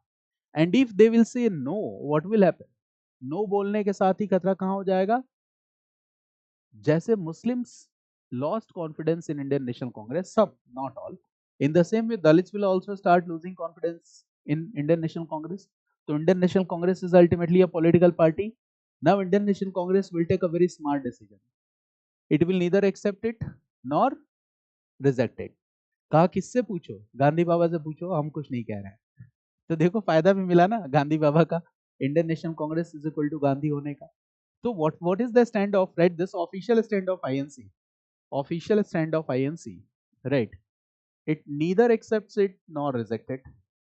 It neither accepts nor reject. ठीक है? Neither accept nor reject. This is the official stand. न तो ये accept करेगा, न ही reject करेगा. It neither accept nor reject. न तो accept करेगा, न ही reject करेगा. Got it? This is the official stand of Indian National Congress. Got it? यही है official stand Indian national Congress का. अब ये किसके ऊपर जिम्मेदारी डाल दी गई? गांधी के ऊपर. कि गांधी बाबा आप बताओ. जो लोग पूछ रहे हैं जवाब कौन देगा? Gandhi. Now Gandhi says that, Gandhi ने क्या किया? Gandhi rejected communal award. Gandhi ने रिजेक्ट कर दिया. And Gandhi will say that this is the British attempt to promote division among Hindu society. कहा ये तो हिंदू सोसाइटी में डिवीजन करने का plan. Now Gandhi will say that this is the British attempt to promote divisions in Hindu society. Got it? British attempt to promote divisions in Hindu society. Hindu society में विभाजन करवाने का ये प्लान है. But the problem is what? आप British से कुछ नहीं कह सकते. ठीक है, ब्रिटिश विल से हमने अपनी मर्जी से थोड़ी ना दिया है. Minorities demanded, depress class leader Ambedkar demanded और तब हमने दिया. तो वी डोंट हैव एनी से इन दिस. हमारी तो कोई जिम्मेदारी नहीं बनती. आपने मांगा, हमने दिया. यानी प्रॉब्लम तो यहां गंभीर हो गई. गांधी लड़े तो किससे लड़े? ठीक है, on one side there is Gandhi, on one side there is British government. British government will say that depressed class Ambedkar, who is the leader of this party, Ambedkar, demanded it, and that's why we have given this award. तो if you are rejecting it, basically आपको किससे बात करनी पड़ेगी? अंबेडकर से. ये demand Ambedkar की है. तो कैसे गांधी विरोध करेंगे? जब लड़ाई अपनों से होती है तो गांधी के पास तरीका क्या होता है पता है आपको? कौन सा वेपन उनके पास है? Fast till death. ठीक है, यही होता है. तो जब लड़ाई अपनों से, जब ब्रिटिश गवर्नमेंट से हो तो वो फास्ट वास्ट पे नहीं जाते. नहीं तो अंग्रेज कहेंगे ठीक है बेटा, ठीक है, रहो तुम फास्ट टिल डेथ, अपनी प्रॉब्लम भी सॉल्व हो जाएगी. राइट? तो जब लड़ाई अपनों से हो, what will happen? Gandhi will choose what? Read this fast Satyagraha. Fast until death. Fast until death. ये बैठ जाएंगे फास्ट अंटिल डेथ. ठीक है, 20 सितंबर से गांधी है फास्ट पे. अब गांधी फास्ट पे हैं. Now all INC leaders will rush to Ambedkar. कि कुछ भी गांधी जी को हुआ तो who will be responsible? You will be responsible. अब अम्बेडकर फंस गए, ठीक है। गांधी को कुछ भी होगा तो जिम्मेदारी किसकी हो जाएगी? अम्बेडकर की हो जाएगी। और गांधी कुछ नहीं कह रहे हैं अम्बेडकर से, गांधी बैठ गए, फास्ट सत्याग्रह, फास्ट अंटिल डेथ। अब 20 के बाद एक एक दिन बीत रहा है, ठीक है। कांग्रेस के लीडर जा रहे हैं अम्बेडकर के पास कि भाई कुछ करो, ठीक है, नहीं तो गांधी बाबा निकल लेंगे, ठीक है। फास्ट अंटिल डेथ पे है। फाइनली क्या होगा? Finally Ambedkar will come, will meet Gandhi in jail, ठीक है। And on 24th September 1932 a pact will be signed between Gandhi and Ambedkar in Pune, Yarwada jail. That's called Pune Pact. मेरी बात समझ गया ना? So read this. ये fast पे है गांधी, ये डेट लिखने की जरूरत नहीं है, read this. This date is important. 24th September 1932. This date is important. 24th September 1932. Right. 24th September 1932. 24th September 1942. Sorry, 32. 1932. Right. A pact is signed. A pact is signed between Gandhi and Ambedkar in Pune. A pact is signed between Gandhi and Ambedkar in Pune. Pune. ठीक है. This is called Pune Pact. This is called Pune Pact. इसी को हम क्या कहते हैं? Pune Pact कहते हैं. Got it? अब इसमें पॉइंट क्या है? इंपॉर्टेंट पॉइंट्स लिखिए. क्या है इंपॉर्टेंट पॉइंट पूना पैक्ट में? 24th September 1932. This is Pune Pact. Now what are the important points in this Pune Pact? Right, point 1. Ambedkar will say that I renounce. Ambedkar will renounce demand of SES for Dalits. SES for Dalits. Ambedkar ने कहा ठीक है भाई, हम ये demand को क्या करते हैं? छोड़ते हैं. We announce this demand for एससीएस फॉर द दलित्स. अब अंग्रेज परेशान, ठीक है. जब तुम मांगोगे ही नहीं तो हम देंगे कैसे, ठीक है. अंग्रेज परेशान हो गए. Ambedkar renounce the demand for एससीएस for the Dalits. It means separate electorate system for dalits was renounced. Now Ambedkar will say that okay, I agree that dalits will be a part of JES. Joint electorate system का हिस्सा बनेंगे हम. Read this. JES was accepted for Dalits. Joint electorate system. This model or this system was accepted for Dalits. अब क्या होगा? Joint electorate में political rights को कैसे secure किया जा सकता है? By giving reservations. So this will happen. JES, Joint electorate system. Read this. In JES, the political rights of Dalit community will be secured by giving them reservation of seats. Reservation of seats for Dalits. Reservation of seats for Dalits. Reservation of seats for Dalits. Depressed class लिखो, ज़्यादा better है, ठीक है. Reservation of seats for depressed class. Right. The second point, okay. Adequate representation in civil services for depressed class. Adequate representation in civil services. तो देखो administration में भी हमने क्या किया? प्रिविलेज दिया, ठीक है. एडमिनिस्ट्रेशन में रिजर्वेशन इन सिविल सर्विसेज, और यहाँ मतलब पॉलिटिकल सीट्स के भी रिजर्वेशन की बात की. क्या वो अभी भी कंटिन्यूड है या नहीं है? यस, इट्स स्टिल कंटिन्यूड, ठीक है. यही बात तो हम कह रहे थे किसके साथ? मुस्लिम लीग के साथ भी कह रहे थे. याद करो, do you remember Nehru report? Joint electorate system and in that seats will be reserve for the Muslims, ठीक है. सर्विसेज में एडिक्वेट रिप्रेजेंटेशन होगा, but Muslim League did not accept. इसका मतलब मुस्लिम लीग का प्लान बहुत पहले से था, ठीक है. और इस प्लान को सपोर्ट किसने किया था? ब्रिटिश गवर्नमेंट ने, ठीक है. Because they knew that when we leave India we want a weak and divided India. ये मुद्दा था. Got it? So this is called Poona pact. इसी को हम क्या कहते हैं? पूना पैक्ट. जितने टॉपिक्स मैंने बताए यू मस्ट प्रैक्टिस पीवाईक्यूज. आज के आज जितने भी क्वेश्चंस इस पे पूछे गए हैं ऑन द सेम डे, ठीक है. 1 or 2 days you will practice all the questions. सारे क्वेश्चन प्रैक्टिस कर लो. Right. Now what will happen the next? Next अब क्या होता है in the development, what we see that CDM कब से कब तक है, 1930 टू 1934, ठीक है। Now round table conferences are also over, round table conference भी हो गए, ठीक है, sorry 31, round table conferences are also over, ठीक है। Outcome of these round table conferences will form for what, government of India act 1935, 1935 CDM is over. Gandhi's popularity comparatively declined. Gandhi's popularity comparatively declined. Now there are members in Indian National Congress who are suggesting alternative plans.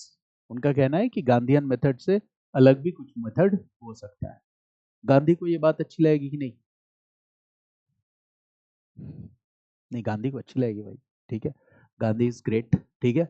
Now the people are suggesting some other plans also. दूसरा क्या होता है, what is the next point here, that after this event communal award and Poona pact, Gandhi realised that communal award और Poona pact के बाद Gandhi realised that British are also making attempts to divide Hindu society now. ये बात इनको समझ में आ गई।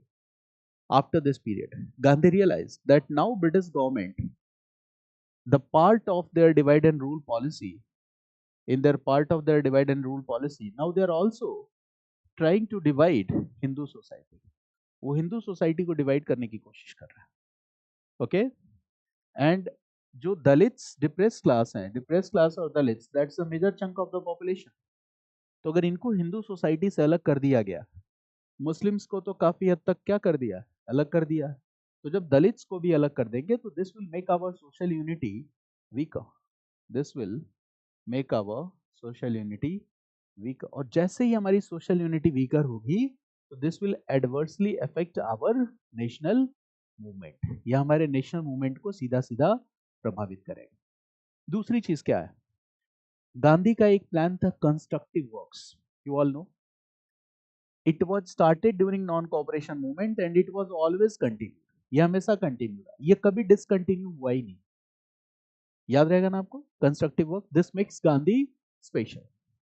Before Gandhi also there were mass movements, but who bring this idea of controlled mass movement, Gandhi, ठीक है। मास मूवमेंट को ज्यादा डिसिप्लिन किसने बनाया, गांधी ने। जो भी स्ट्रेटजीज पहले यूज हो रही थी उनको ज्यादा इफेक्टिव किसने बनाया, गांधी ने, ठीक है। वाइडर पार्टिसिपेशन ऑफ मासेस को इंश्योर किसने किया, गांधी ने किया। These all are Gandhi's credits. Constructive works are the remarkable feature of Gandhian movement, who introduced it, Gandhi, and it was a permanent programme, ठीक है। जो एक्टिव फेज है मूवमेंट का, ये तो स्टॉप हो सकता है, but constructive works will always remain permanent.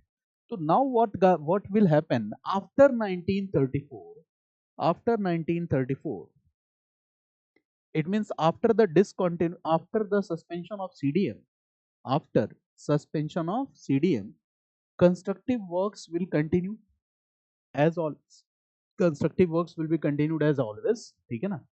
here the constructive works will be continued as always, constructive works ऐसे ही चलते रहे।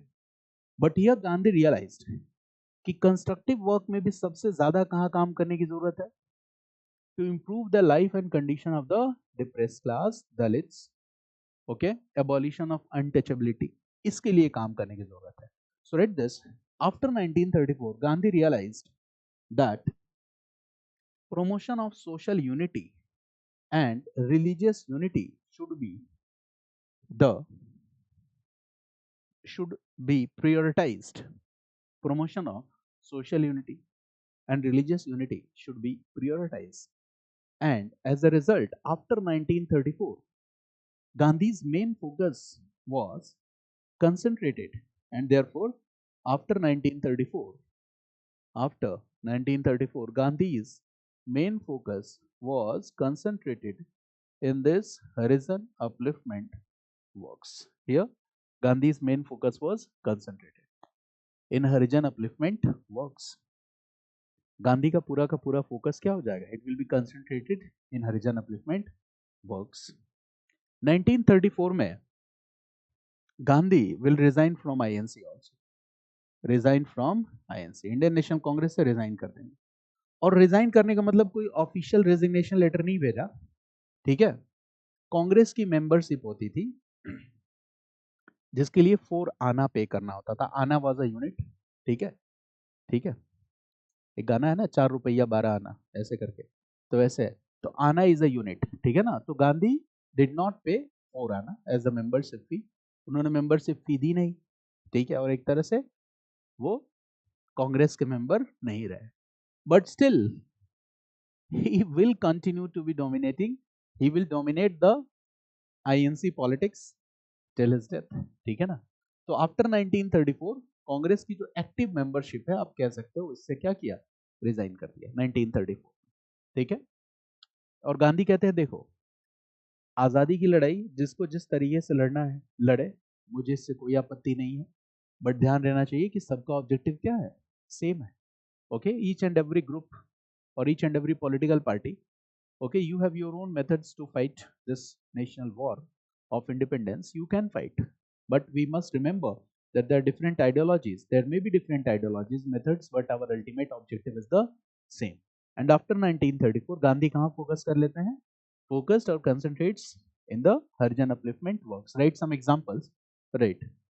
September 1931, sorry, September 1932, सितंबर 1932। अब देखो यहाँ पे सितंबर 1932 में क्या है, पूना पैक्ट, है ना।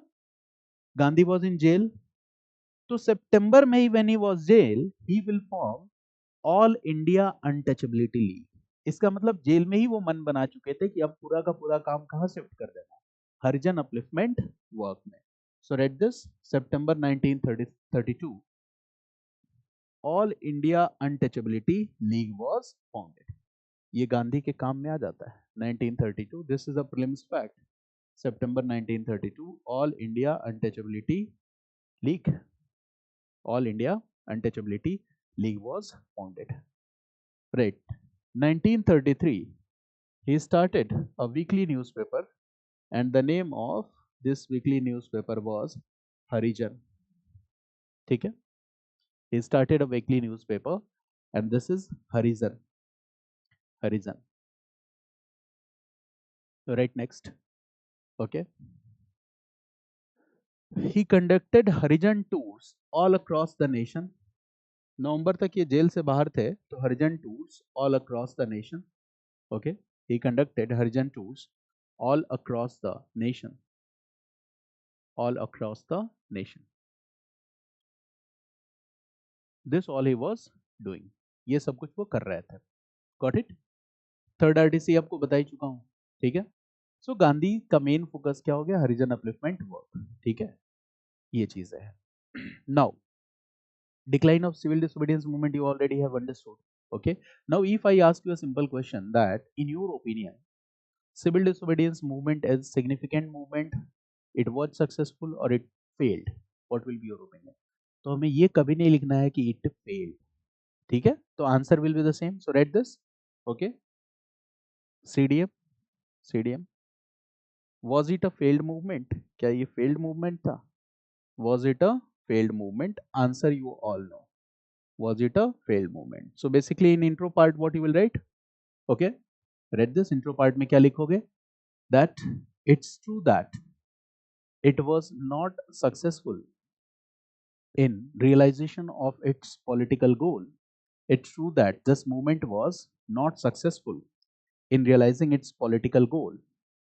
This movement was not successful in the realization of its political goal. और political goal क्या था यहाँ बताओ, what was the political goal of CDM?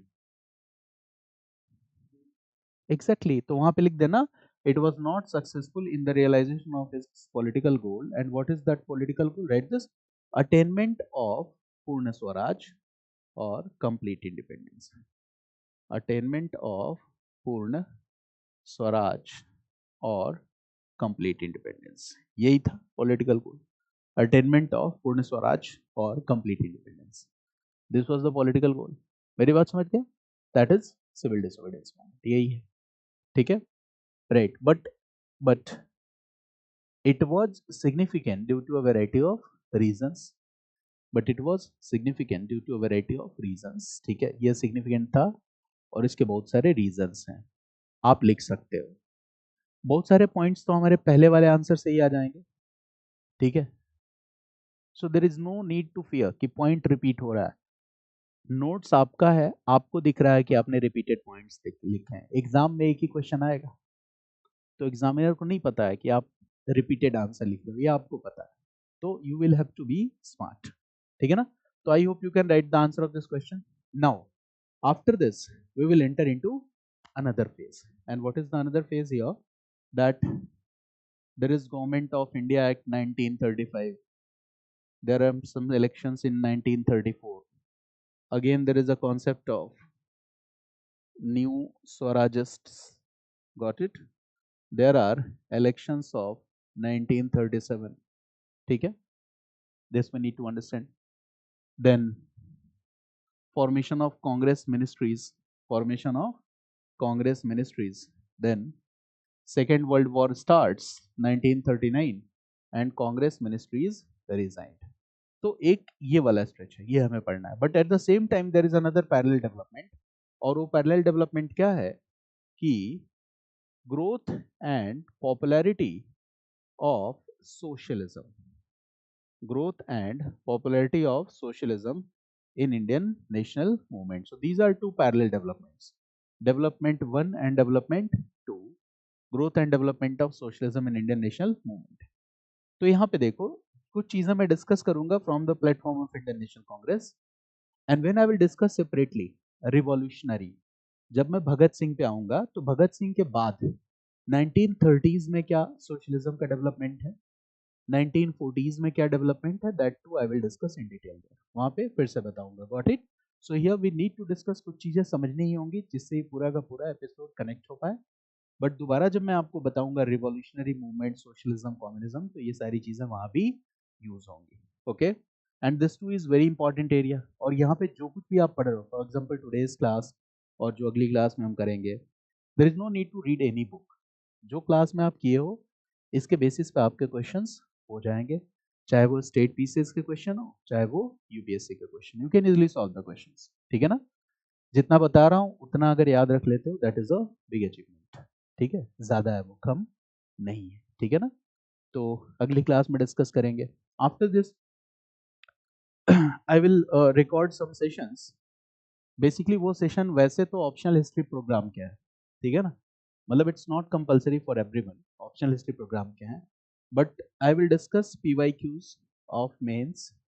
तो not all but some questions becomes important, उससे आप थोड़ा कनेक्ट करना। जैसे मान लो ऑप्शन में क्वेश्चन आया, Vesara style of temple architecture, बताओ जीएस में पढ़ना है कि नहीं? पढ़ना है ना? ठीक है।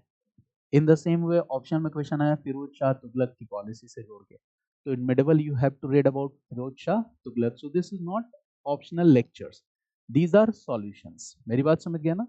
सो when you will watch these videos you will also get some insight of writing answer, कि कैसे लिखते, कैसे प्रेजेंट करते। जैसे मान लो कलंदरिया पे क्वेश्चन आया, basically when I will discuss Qalandariya, तो I will discuss Beshara and Bashara, I will discuss Sufi movement. Sufi movement में मतलब उसके भी दो ब्रांचेस होते हैं, तो उसके कुछ आइडियाज आपको आपके लिए यूजफुल हो सकते हैं। Got it? ठीक है, तो जो भी ऑप्शनल के वीडियोस डालूं एटलीस्ट, है ना, ज्यादा नहीं, okay, I will ask you to cover 5 year. 5 year के वीडियोस में 2024 23 ऐसे करके मैं 5 ईयर के डाल दूंगा। So when ever you get time, ठीक है, तो उन ऑप्शनल वीडियोस के क्वेश्चंस को देखना है और कॉपी कलम लेके बैठना है and try to write the answers. ठीक है, तो आपका इंसाइट और बेहतर होता चला जाएगा। तो देखो, एक मॉड्यूल पे अगर आपने कमांड बना ली, in the same way if you have developed good command over polity, economy, geography, basic of science tech, तो अब बताओ आपकी पकड़ दूसरों के मुकाबले एग्जाम में बेहतर हो जाएगी कि नहीं? Yes, okay, you are safe and confident for other attempts also. ठीक है, फॉर एग्जांपल आप कॉन्फिडेंट हो तो आप इंटरव्यू दोगे, many people will appear in interview, ठीक है, after mains result, but still they prepare for the next films at the same time. Interview देने के साथ साथ क्या तैयारी चलती रहती है आपको पता होगा? प्रीलिम्स की तैयारी चलती रहती है, क्योंकि ये सांप सीढ़ी का खेल है। 99 पे भी एक सांप बैठा हुआ है जो काटेगा तो फिर कहाँ लेके आएगा, नीचे आपको। तो ये मतलब that's for that reason it becomes very difficult process, the exam difficult हो जाता है। तो those who are alert, awaken, enlightened, वो थोड़े कंफर्टेबल जोन में रहते हैं, ठीक है, कि अपना इंटरव्यू भी दे रहे हैं, मेंस भी दे रहे हैं, बट प्रीलिम्स की प्रिपरेशन को इग्नोर नहीं करना है। ये पहला मंत्र है। अगर आप बिगिनर भी हैं तो इस जोश में बिल्कुल नहीं रहना है कि पहले मैं मेंस तैयार कर लूं फिर प्रीलिम्स की तरफ देखूंगा, नहीं, ठीक है। गिव इक्वल इंपॉर्टेंस और मोर इंपॉर्टेंस टू प्रीलिम्स, ठीक है ना। और अटेम्प्ट्स की आहुति भी नहीं देनी है। अगर लगे कि अभी अभी मैंने तैयारी शुरू किया और ठीक है अभी मैं उतना कंफर्टेबल नहीं हूं, तो क्या करना है, थोड़ा रुक जाना है, क्योंकि अटेम्प्ट खत्म होगा तो फिर पुनर्जन्म लेना पड़ेगा यूपीएससी का एग्जाम देने के लिए, ठीक है। तो if you believe in this idea of rebirth तो इट्स ओके, ठीक है। If you believe in the idea of single birth तो अटेम्प्ट को क्या करना है, थोड़ा वाइजली यूज करना है, ठीक है ना। Got it. आज की लेक्चर समझ में आई, ठीक है। Will continue in the next class remaining part, okay. चलिए, thanks all of you, welcome.